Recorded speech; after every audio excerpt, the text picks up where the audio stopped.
Qantas has made history this morning with the first Project Sunrise test flight landing in Melbourne. The 17,000 kilometre non-stop journey from France, marking a momentous day for Australian aviation. Blake Johnson reports.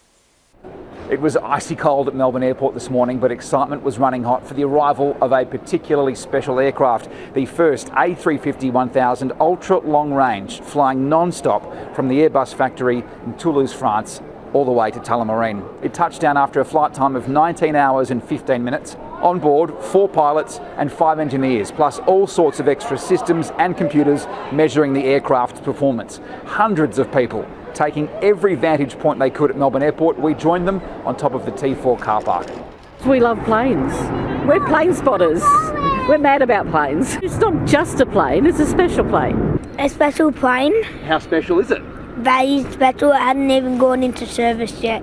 Oh, we all love planes, don't we?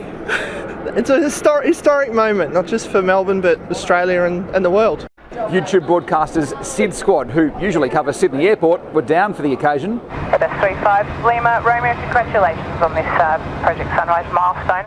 People had come from far and wide, a group of young plane spotters driving overnight from Sydney.